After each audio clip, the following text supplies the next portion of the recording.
Hi, and welcome to Progressive Podcast Australia. I am Nick, and I am joined by Sarah, who's going to give a bit of feedback on our last episode, which was episode 276. Is the environmental movement promoting the most effective individual actions for the climate? Which covered that topic, but it also covered the movie Don't Look Up, which we've actually been talking about for the last couple of episodes, actually. And yeah, I did also want to mention as well, hopefully for Sarah or other people listening, it wasn't confusing. That was a show I replayed from my other show, Freedom of Species. So hopefully that was clear. I'm not a big fan of doing the intros at the start of the show. So hopefully that was clear to listeners. Of just a show I was replaying from my other show, but I thought it was a good fit for our show as well. And yeah, so I'm joined by Sarah, who gave some feedback on that show. But before we get into that feedback, maybe you could just introduce yourself and say a bit about yourself, considering it's your first time on the show. Yeah, thanks, Nick. Nice to meet you. My name is Sarah.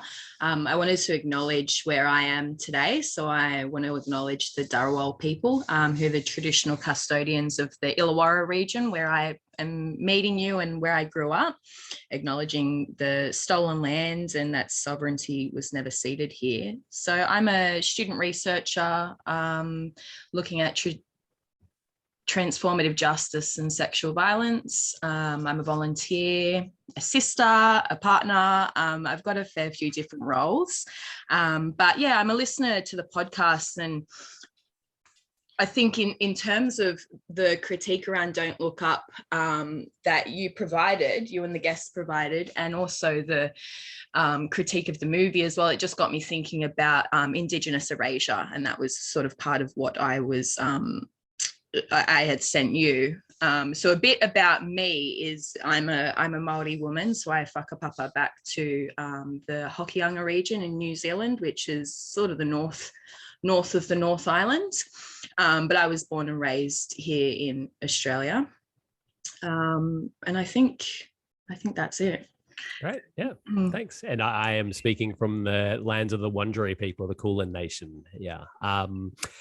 But yeah, and so you had some feedback on the show, and yeah, thanks so much for coming on, because to be honest, I did talk about that movie for 2 shows, but I feel like I probably could have spoken about the movie for another show and probably still not brought up those issues you raised. So yeah, I think the format of the show of often having just been Katie or having friends of ours and that kind of thing. Yeah, it has its pros and cons, I think, in that I think it helps with the sort of the vibe of the show of having people you're familiar with and that kind of thing, but also downfalls as well, in that certain voices might not be represented as well, and certain issues might not be raised because they're not just within our sort of sphere of thinking, or just not the first things that come to mind when I'm watching the thing, or Katie or whoever it might be. So yeah, I guess we'll get into the critiques. Just one thing I did want to mention, actually, just before we get into the critique of the movie, I just happened to see this on Twitter the other day. I'll put a link to it in the notes as well, but it's basically a graph showing inaction on climate change, and it's got sort of the emissions going up. And we see, we had this conference, the First World Climate Conference, we had the Kyoto Protocol, and we had the Paris Agreement, and yet the emissions keep going up. And I think that was one positive thing about the movie, or one thing that it really spoke to for those who kind of see, we acknowledge this, or most people acknowledge it, but yet we're just not taking the actions we need. So I think it did sort of speak to, I think, that despair that a lot of us feel. That's just one thing I've seen since we recorded that episode that kind of, sort of made the movie quite relevant in that sense. But yeah, there definitely were critiques going on, which again, thanks again for introducing to. I've had a look at these discussions going on Twitter and that kind of thing since I spoke to you. But until I did, I was just not aware of these discussions going on. So do you want to talk about, some of the things you were not so happy about with the movie? Yeah, I think I definitely do. And first off, I mean, my critiques aren't a critique of, you as a podcast host and what you're introducing. Anyone having discussions in mainstream Australia, let's take for example, is going to be coming from a colonial perspective, and that's just what we're raised in. We're raised in settler colonialism. And so even those progressive aspects of society, you know, like the environmental movement, animal rights spaces are coming from colonial spaces. And so that's not an individual issue. That's just what we're raised in. I even myself tried to look up some articles or anything to support the feedback that I had, and I couldn't find many. So I think that just demonstrates the complete nature of the erasure of Indigenous voices. And so I think if we go back to what I said about the movie in general, are things like the Subaru telescope that saw the comet, that sighted the comet, that is the Subaru telescope on Mauna Kea. Now, Mauna Kea is a very sacred mountain on Hawaiian land. And I actually think I saw today or yesterday that it's being decommissioned because the Indigenous people of that area have fought long and hard to have the sovereignty of that Mauna, of the mountain, protected. And so that came through, which is excellent news. That's actually going to be decommissioned by the end of the year. I also want to I make clear from my position, I know I use the word Indigenous. We're not a monolith. We don't all have one thought or anything like that. So I'm purely coming at this from my own perspective. But I think that the things that we were seeing in Don't Look Up was the positioning of white, very rich, very middle class ways of dealing with climate change, or the comet, if you know, of the comet coming towards Earth. And you know, love Leonardo DiCaprio for all he does, but that's what he's giving. That's what the solutions and things that he's going to come up with are from his position as a very wealthy, very privileged white man. And I personally just think it's past time. You know, we really need to leave that behind and start looking to things that have existed, that have been here, knowledge that's been around for generations, you know, for hundreds of years. I think we'll get into this as we're talking, but one of the great things about decolonizing these spaces and actually starting to center Indigenous knowledge is we don't need to reinvent the wheel. We don't need to come up with new strategies. There is so much out there, so many ways of knowing and existing with our environment that has already been recorded, that we already have frameworks, alternative frameworks that we can work with. Does that make sense? Absolutely. Yeah. Yeah, sorry, did you want to respond to any of that? I sort of feel like I get off on a tangent and I just start. Yeah, no, definitely. And yeah, I did actually find, because you passed on that email feedback, and I just was, I had no idea about the telescope issue. I just put that into Google, and the first thing that came up was a Twitter thread. Someone on Twitter at UAHIKEA, who's an assistant professor of Indigenous politics, was tweeting about that as well. Settler colonialism can't stop capitalism from killing us. And made that point about the telescope. And concealing that fact. So there were definitely those discussions going on Twitter, and I did actually find quite a bit more. Just all I'd searched up on Twitter was hashtag Don't Look Up an Indigenous, and there were lots of people who were raising those critiques about the movie, but also sort of using that as an opportunity to talk about those broader issues that similar to what you've raised there, of the sort of the erasure of Indigenous voices within discussions around climate change as well.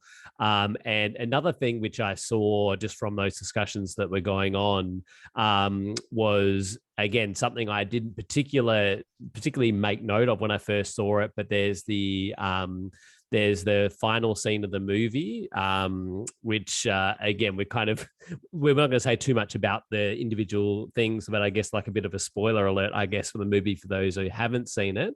But yeah, when things are, reaching the apocalyptic end of the movie, there's sort of one Indigenous person at the end. There's the scene I'm not sure if that scene stood out to you as well. The person who's they're sort of beating a drum, I believe, at the end of the movie. Did you notice that scene? I actually can't recall that. No. Section, no. No, so there was quite a few people made mention of that. Someone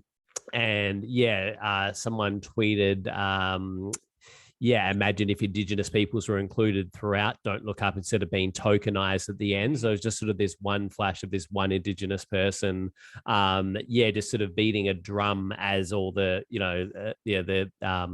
comments were falling and that kind of thing. And so, yeah, there definitely were those discussions mentioned, but so there was another person, David Shorter, who's a writer and involved with the UCLA, and made the point that the only mention of Indigenous presence in Don't Look Up are in montages.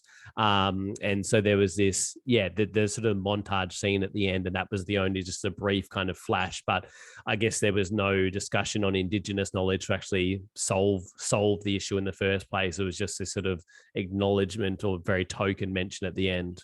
And there's so much in what you've just said that speaks to the power relationships between the colonizers and colonized, and that tokenism, the tokenism that comes through in that. I'm thinking, just when you were speaking, I'm thinking of that Western environmental movement, of the Western conservation model, rather, that came out of the 1970s, of conserving land and separating humans and nature. That's how we conserve nature. So that's when we get things like national parks and stuff like that. And the reality is that we Indigenous people have existed for a long, long time with the land. I'm quoting a Māori man, Mike Smith, rather, and he says, we aren't joining into the environmental movement. We don't come into the environmental movement. We are the environment. We are of the environment itself. We are made up of it. It governs us, and we have to live in harmony with it. And I think that we've seen that far too often. Sorry, I'm jumping from thing to thing, but we end up coming with that white savior narrative of apocalypse, of feeling bad, of looking at dying cultures. I'm thinking of, Pacifica nations, when we look to them and we think, oh, look, they're climate refugees. That's not helpful. Pacifica people do not want to be labeled as climate refugees. They want help because they're the first, some of the First Nations being impacted directly by climate change. They're losing their ancestral lands with rising sea levels. And so that narrative that we get with the white savior, like, oh, wow, look at all the apocalypse that's coming, and look at all the death and destruction, and oh, well, so sad. Like, what us humans have really cooked the earth, haven't we? It's not helpful. And we don't need more of that conversation. We need things like thinking of sovereignty and thinking of respect and thinking of the power structures as well. I think it all does come back to the power of whose voices get listened to and what frameworks get adopted and what values as well we centre, which obviously in Australia is not Aboriginal or Torres Strait Islander values. Yeah, and that was definitely one of the discussions I was seeing going on, just from looking at some of those discussions going on Twitter after the movie, again, after I got that feedback from you. And a lot of people saying that, as you mentioned, Indigenous peoples have already lived through apocalypse, through destructions of lands and all the other issues with colonialism. And also I wanted to just bring in, again, some things from doing some reading recently, but also some other things I've come across in the past as well. And you mentioned being involved in the academic space yourself, and I'm involved in that space as well, and specifically around researching humans' relationships with other animals. And just one article I came across a while ago from Zoe Todd. She's an Indigenous Canadian scholar, Turtle Island, and was talking about like a lack of acknowledgement of Indigenous voices kind of within that area of study that I'm in that there's this what's often called the, hopefully this isn't too like academic for some people, but the ontological term, which is basically talking about the way in which in like a lot of social science, for example, I'm in sociology, but there's like, we've got the human world, which is subjective, and then we've got the non-human world, including other animals, which is just objects. It's not, doesn't have its own subjectivity, or they don't have their own subjectivity. And so, that they, Zoe Todd mentioned that this ontological term this time to actually focus on the non-human world, and particularly non-human animals as sentient, acting as though this is something new, and talk about the ways in which Indigenous peoples, Indigenous scholars, which as you mentioned aren't all the same, but many have been raising Indigenous scholars, Indigenous people, Indigenous communities who have had that view for a long time. It's not anything new, but there's not that necessarily that acknowledgement within that academic field as well. So that's one thing that came to mind with your feedback as well. Yeah, certainly. And something that you touched on, while we aren't all the same, we do share a similar relationship, that place-based relationship to our land. And so when you're talking about non-human animals having sentiency, we're also thinking of the sovereignty and the spirit of our mountains and our rivers and our water systems and our other natural environment. All of those environments around us that sustain us and give us life are also in Indigenous value respected, and their sovereignty and the autonomy of those systems are respected as well, in a way that's just not evident. And I don't want to pit, have that binary Indigenous, non-Indigenous or whatever, but the reality is that it's just complete erasure at this point. And what we're getting now, especially in academic spaces, are, if it's in a peer-reviewed article, if it's in a peer-reviewed journal, then it's all good.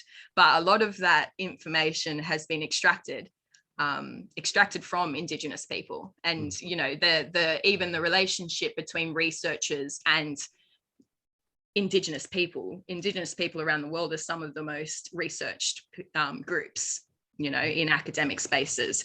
And so I think stuff like Don't Look Up offers a really good vehicle for discussing a lot of different issues around just power relationships in general. Like, I was thinking about something you were saying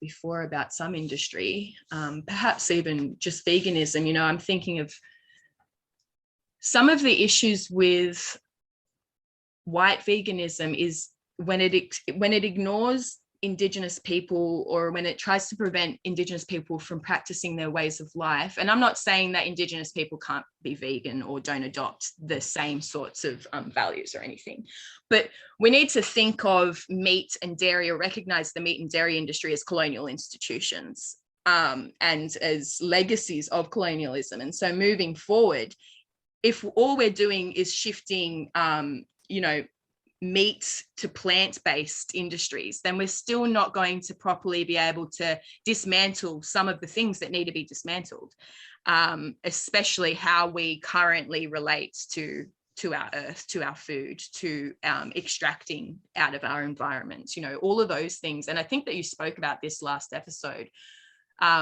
We're not going to get there with technology. We're not going to get there with little changes. Being able to address climate change is going to take some real big shifts in how we relate to our earth. And from my point of view, and a lot of other people's point of views, Indigenous people of wherever you are often offer a great blueprint of how to do that. Yeah. And we might come back to the veganism issue as well, but I just wanted to briefly just mention that I'll put a link up to a voicemail we heard from a listener, John, who is Maori and a vegan, was talking about sort of the reconciling those things, or some of the connections that he makes in his personal practice. So that was really fascinating, and I'll put a link up to that as well, just for anyone who wants to look into that. But I guess just an issue that I've been thinking about for a little while is mainly because I was recently on a podcast called Sentientism, which is all about, I guess, sort of caring about all sentient beings. So not just limiting it to humans, but also, as you touched on, like thinking about the non-human world, but I guess also discussions, particularly within from Indigenous groups, although I guess I probably more experienced them within like other sort of deep green kind of spaces in terms of this idea of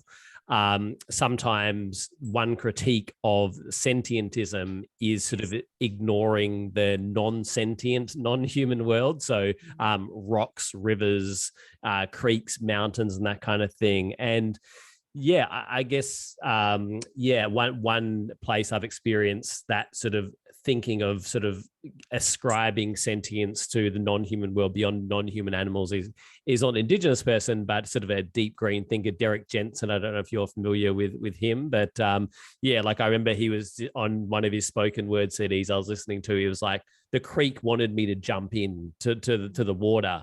And that's something I can relate to. I definitely, relate to that dog wants me to pat them or something like that, or that pig wants to be out of that cage or whatever it may be, but not so much the non-human world. And the Sentientism podcast is also kind of grounded in or Sentient's approach, again, which I was raising on this podcast, is sort of based on that sort of concern for all sentient beings, but also kind of a scientific outlook or like evidence-based kind of outlook. And so I was just wondering that sort of focus of, like, I guess I almost have that hierarchy of like valuing the non-human world, but sort of putting animals above, creeks and mountains and that kind of thing. And I was wondering if that focus on sort of sentience to the non-human world beyond non-human animals, do you think that requires a spiritual outlook, or is there another, which I personally don't really have, but I was just curious about, just because that's something I've been thinking about recently. But it's funny you asked that, because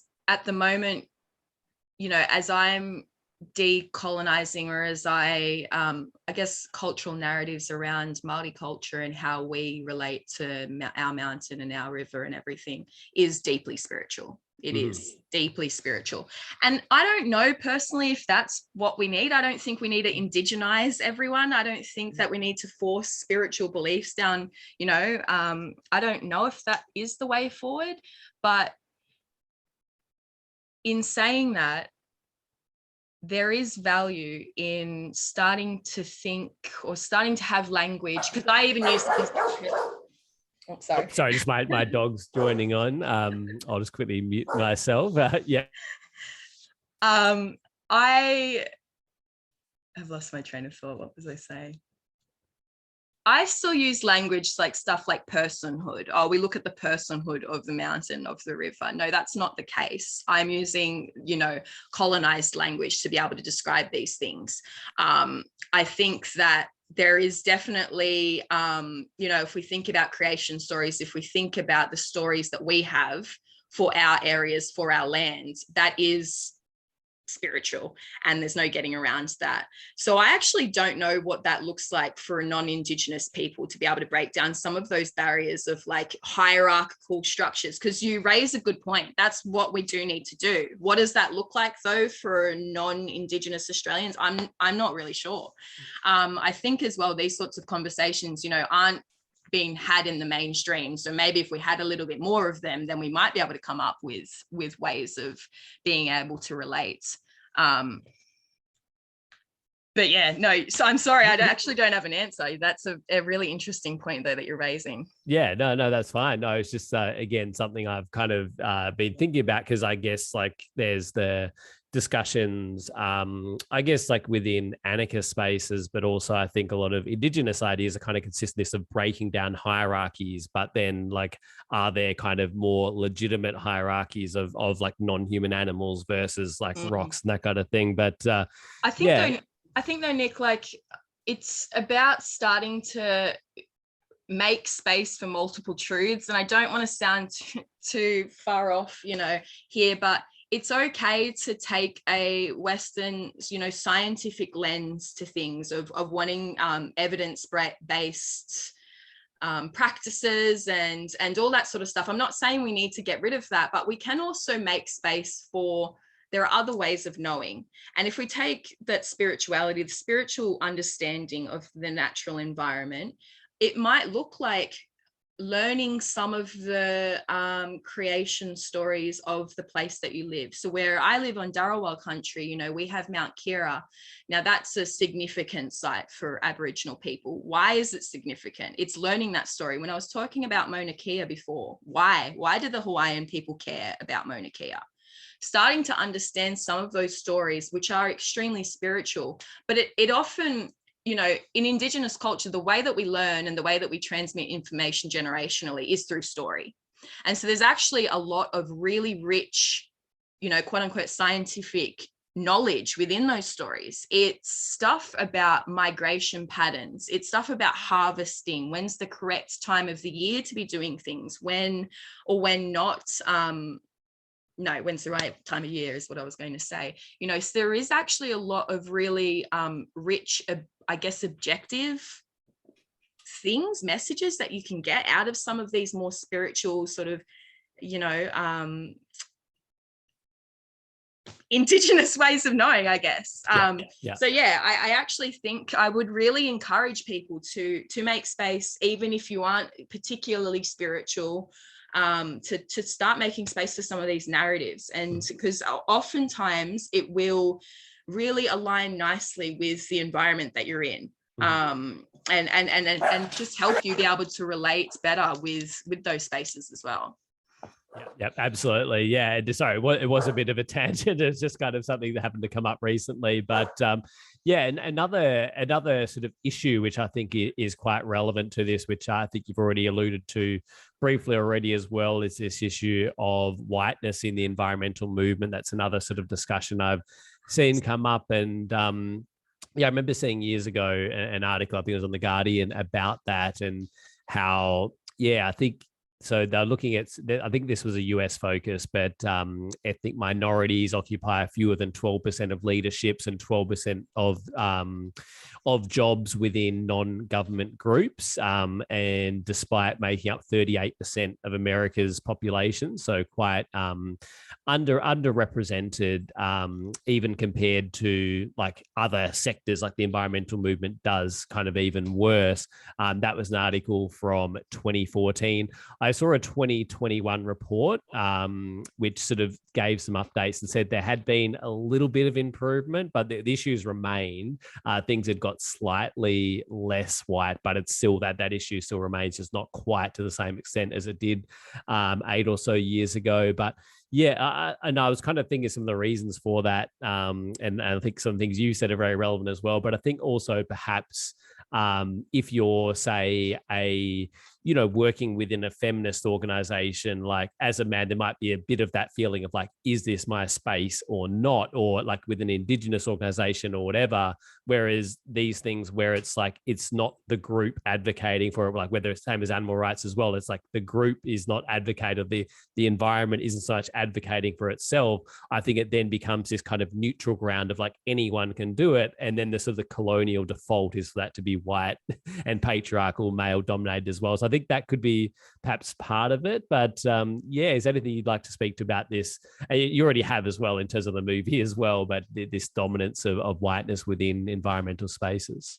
Yeah, and I think we need to be asking questions like foundational questions, and you touched on that, of why. You know, we need to be acknowledging the deep distrust Indigenous people have with colonial institutions, and some environmental spaces are a part of that, are a part of colonial legacies. And so first off, we need to be recognizing that, and then wondering, you know, are these the right spaces? What do we need to do? Do we need to change them? Do we need to include, look at employment and make sure that there are an amount of Indigenous or Black people or, you know, different communities here? Is that what we need? Or do we need to really be changing some of these organizations in themselves from the ground up too? I mean, there's a lot in there, and there's a lot that I could answer, but I think that really speaking to the distrust that some places hold. I mean, I'm thinking of the UN and of Indigenous people's relationship with different climate summits. And knowing that at the end of the day, you know, it's hard to keep hope when you do feel like a token a lot of the time, when you're coming into these spaces, let's take climate summits, being faced with many more people who are representing, coal industries and a lot of industry voices. And then they'll make a tiny little bit of space for Indigenous people. And that might look like progress, but I'm sorry, from my point of view, that's not progress. That's tokenism. That's some of the things that we were talking about. So yeah, that didn't answer your question though. I took that. No, that's all good. Yeah. And yeah, I guess also, I wanted to obviously hear your perspective and also just briefly bring in some of the things just from doing a bit of reading from that. Yeah, again, the Twitter search I did of Don't Look Up an Indigenous, but about some of the ways in which Indigenous knowledge can be useful within these discussions or essential within these discussions within climate change. And so there was one, this was an article. So again, people were kind of posting those critiques and also going learn more with this. And so this was about a documentary that I have not seen, but I was just reading the sort of article about it, a documentary called Losing Alaska, and talking about the ways in which, in terms of adapting to climate change, Indigenous communities have been adapting to climate change for a long time. So there's that sort of knowledge that you spoke to as well. And also the need for kin-centric approaches to climate change, Indigenous belief that both nature and people share an ecological family ancestry and origins. And I think probably one thing that particularly stood out to me from that article, and again, we'll link to these in the show notes so people can read more themselves, but they mentioned the spiritual positivity presented in Indigenous communities. And I remember actually, I mentioned Derek Jensen, he's like an anarcho-primitivist, so sort of an anti sort of industrial kind of like deep green kind of activist. And he was saying the one thing he always hears within environmental spaces is we're fucked. That was the one thing that we hear all the time, which I can relate to, and we kind of touched on that at the start. But they mentioned a UNESCO public survey that found Indigenous peoples were the demographic group with the highest level of confidence that the world can overcome its collective challenges. And they mentioned the Indigenous knowledge has helped humans to survive through multiple ice ages and transformations. It is based on coexistence, and preservation is therefore key when talking about climate change. So I think that aspect of hope, and again, I think, as you mentioned, those of us who perhaps don't have a spiritual worldview, I still think can really benefit from that positivity, because I think that is such a huge issue when it comes to climate change fatigue, and just the sort of existential dread of the whole thing as well. So I think that was one interesting thing I read. But anything you'd like to share, again, in terms of what the environmental movement, climate movements can learn from, or how that knowledge can benefit these movements and be a part of these movements. Yeah, an important thing to consider, because that apathy or that burnout that we all feel in these spaces is real. Something you touched on there is that hope, and that's an interesting stat, being some of the most hopeful. I think personally that hope comes back to what I was saying before around the blueprints, around, that hope comes because there are narratives, there are ways of doing, there are ways of living that we know how to do, and we're so adaptive. We've adapted to so many things. You talk about, the Ice Age. We've adapted to colonization. We've adapted to industrialization. We've adapted to fitting into a white way of living as well. We're an incredibly adaptive people, yet we still also have the ancestral knowledge of how to navigate our natural environment. And that is extremely comforting. And it also, I guess, takes the pressure a little bit off your shoulders too, off an individual's shoulders, knowing that there is collective knowledge, that it's not up to one person or one group or anything. It really is a collective effort here. I think I would just add that to what you said. And I guess I also, I saw a statistic, and it's something that globally, Indigenous people comprise, I think, less than 5% of the world's population, but we're the caretakers of 80% of the world's biodiversity.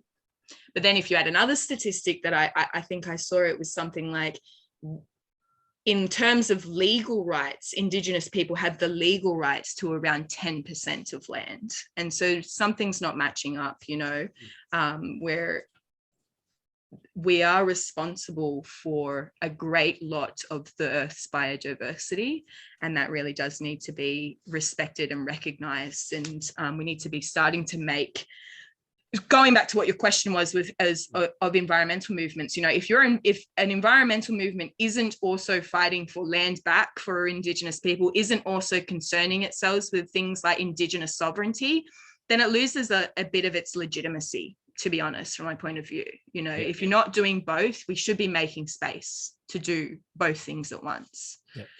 Yeah, and another thing I read is it was an interview with Nick Estes, who's an assistant professor of American Studies at the University of New Mexico. The interview was called "Indigenous Resistance is Post-Apocalyptic" with Nick Estes. Nice. And one thing which really stood out to me is that critique, which we've touched on in the show within the environmental movement, which is, I wouldn't necessarily say like dominant, the dominant argument within, but definitely within more radical spaces of the problems of capitalism in the environment, in terms of this focus on endless growth and the continual exploitation of finite resources and that kind of sort of more fundamental capitalist critique. And so I think for those in the context of climate change, but also those into radical politics more generally, Nick Estes was saying that, you know, this sort of research or just awareness of Indigenous perspectives and Indigenous history can teach us that capitalism is neither inevitable nor natural. And we have remnants of a non-capitalist way of viewing the world grounded in relationships as well. So I think those who are, again, making that critique in the environment and also just radical politics more generally, that idea that it's not utopian. It has been done. It continues to be done of these different ways of living. David Graeber is an anthropologist whose work I've read quite a bit of, and his work on Indigenous communities. He's not Indigenous himself, but his research, I feel like, was done in a better way, I guess, because it was like, what can we learn from these communities? Things like, you know, like wage labor is not inevitable, capitalism is not inevitable, rather than the perhaps stereotypical and absolutely has occurred within anthropology of just like, oh, this is just a novelty of studying these groups for our benefit as white people. I felt like the research was more, again, what can we learn, like more of a two-way kind of thing. So I thought that was, one thing as well of these radical critiques of these living examples that, you know, that don't necessarily be adapted as they are, but there are things that can be learned, like how have these communities responded to harm without prisons as well, is another one that we've touched on the show before as well.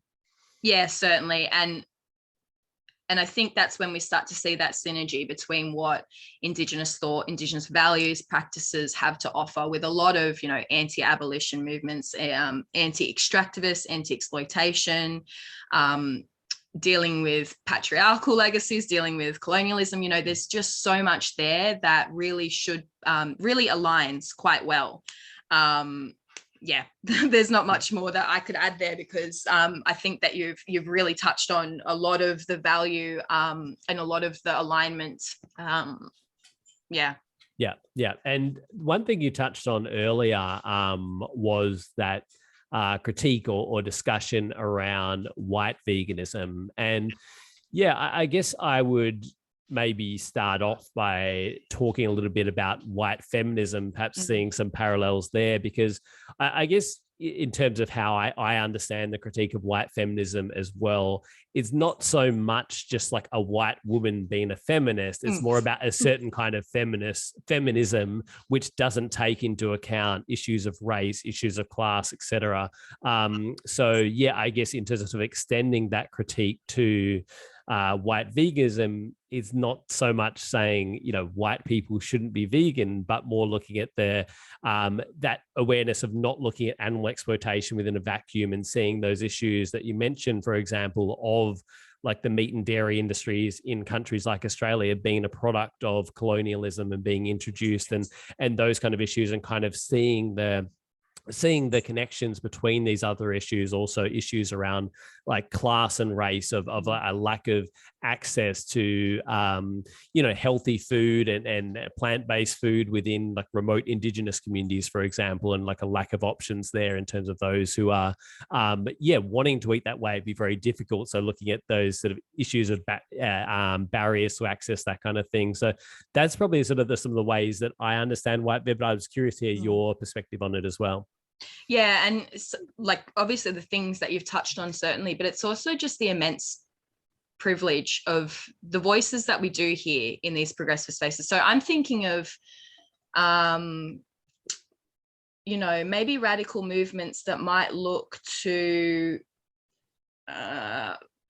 coming into contact with police as making their point. I'm thinking of some environmental movements that will really encourage that, and that's all well and good. But clearly, we can also recognise the relationship that Aboriginal and Torres Strait Islander people have with police in this country, and so understanding that position takes immense privilege to just be able to, not have to worry about the colonial relationship between the state and people. Those things really shouldn't be ignored. I mean, that's something like practically speaking. But then when you're talking about, access to traditional foods, access to traditional knowledge, if veganism, feminism, any sort of progressive movement isn't taking that intersectional lens and isn't considering those power dynamics, then it's not good enough. And I think that, certainly when we're talking about stuff like white feminism, white veganism, it's not that white people shouldn't be doing it. It's what we get when we only listen to those white voices. In terms of feminism, it's securing, say, women the vote, but also making that vote only accessible to people who didn't have face tattoos. And so in New Zealand, Aotearoa was the first country in the world to secure women the vote, but they wrote into that legislation that anyone with facial tattoos couldn't vote. And that's obviously going to impact the Indigenous women. Now that's going off a bit bit off track, but you can start to see then what are the things that we come up with, what are the narratives that we come up with in these spaces. And when we have things that aren't considering the power dynamics that we've already spoken about, then what we're going to get is stuff like white veganism. Yeah, absolutely. And there was even a talk we played on the show, and I think there was definitely good aspects of the talk, which is why we played it. But I remember just thinking at the time, this was someone from Extinction Rebellion saying that, sort of encouraging people to get arrested and saying, like, I treated the police with respect and they treated me with respect, like this was this almost positive experience. And I guess, people can obviously talk about their experiences, but I guess the problem is when that is sort of universalized and assuming that's going to be the experience with everyone coming into contact with the police and the criminal justice system generally, of kind of assuming that's like a universal experience.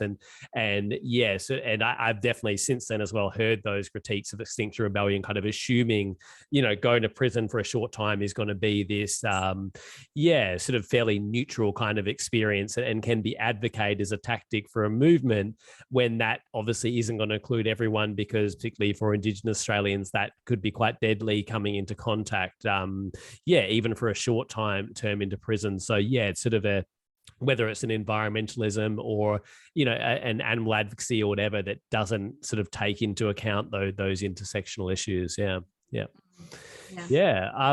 think that's probably about all I have, but I want to give you a chance to have a say about anything that I haven't asked or we haven't got to that you wanted to say.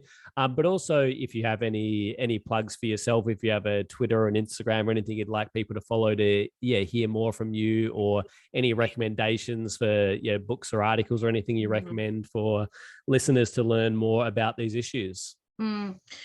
Thanks, Nick. There's not really anything that we haven't discussed that I want to bring up now, but I would really invite people to start looking into some of the concepts that we've brought up, thinking about, and I don't know if you've already discussed this on previous episodes, but stuff like land back, getting to know what I mean by that, what that movement is, because it's not just, like private property, like give me some houses or anything like that. Like it goes a lot deeper into terms of sovereignty and respecting Indigenous sovereignty and stuff. So I'd really invite listeners to start having a look into land back in your area, in Australia, having a look at, you know, your local Aboriginal Land Council and see what they're speaking on. Contact them, see what they have to say about some of the things that we've discussed, or see if they have any resources.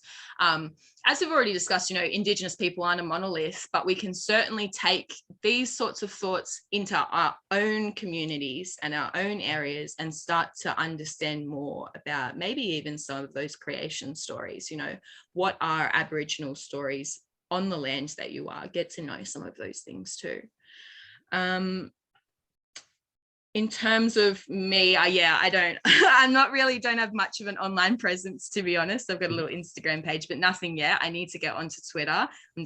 I'm not for my own mental well-being just yet on there, so I don't have any shout outs in terms of online. But no, it's just been, it's been a real pleasure to be able to speak through some of these things. I think one thing I had written down that I wanted to bring up was February 2020. I was in India before everything happened. How amazing. I was in India, and we got the opportunity to visit the Todd people. So they're Indigenous villages in the Nilgiri Hills region of southern India.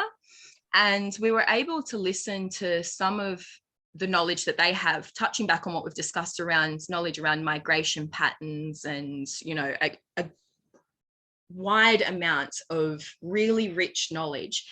And I had asked, you know, have you ever been approached from any of the big climate change organizations, climate change researchers? Have they come here and asked you about some of the things that you know? And they hadn't. And it's really, I think it really speaks to the lack of respect and the lack of value for what Indigenous people have to offer. Instead, in places like India, we're seeing that them adopting the Western conservation model. So a lot of these places, you know, are Indigenous people are being kicked off their lands to be able to conserve that their villages, to be able to keep them human free. And that's so distressing, that's the direction that we're going. You know, as countries try to meet those greenhouse gas emission targets, and as they try to do these things that on a global scale, we've figured out this is the way we're going to get through climate change. What that actually means on the ground is Indigenous people are being evicted from their ancestral lands. And so I just wanted to mention that example really quickly, because I think it just sums up exactly what we've been talking about, that when we're coming up with colonized, white dominated, you know, patriarchal capitalist ways of dealing with climate change, we're going to be doing harm on Indigenous people. And have we not done enough harm? Yeah, absolutely. And yeah, the land back issue isn't one we've covered on the show, but it's definitely one that we should, and I'd be open to covering in the future. Yeah, and thanks so much for coming on. I think it's really great when we get listeners to, you know, fill in some gaps of the issues we're presenting on the show. So yeah, the really valuable angle and issue to address. So yeah, thanks so much. And if you've ever got anything you'd like to discuss on the show, you know where to reach me now. So it'd be great to have you back on sometime if you'd ever like to. And I did want to as well mention, this was about 40 minutes ago, but just things go around my head. But I did want to say as well, like I guess I've never had anything like vaguely spiritual in terms of my a bit of like a sort of a really boring kind of Richard Dawkins kind of like no religion, no spirituality, nothing like that. But I do really think that, the little bit I have learned from Indigenous perspectives, like including spiritual perspectives, like I can learn a lot from them. Even if I don't necessarily take on that spiritual aspect, we can still learn things that might be tied up with a spiritual outlook. We can still learn things about different ways of implementing justice, different ways of running society, different ways of acting to the environment as well. So I didn't want to kind of be too dismissive to that. I just wanted to kind of be upfront that that's just not where I've ever come from in terms of that spiritual outlook. But we're going to, for the podcast audience, the YouTube listeners won't hear this, but I'll put a link to it in the description if you want to have a listen to this song. But we're going to finish with a song, Shadows, by Briggs, an Australian hip hop artist featuring Troy Cassar-Daley. And this song is all about colonization in Australia. So I thought it was very relevant to the discussion. As I mentioned before, if you're interested in kind of looking up to these discussions yourselves, again, I found a lot just from searching hashtag Don't Look Up an Indigenous on Twitter. There's also discussions going on, but also links to more articles and interviews and stuff like that, exploring these topics. So yeah, we'll put all the links at progressivepodcastaustralia.com to some of the articles that I've brought in as well as anything that Sarah would like us to link to as well. And yeah, that's it. Again, thanks once again so much, Sarah. It's been great to have you on the show. Thanks, Nick.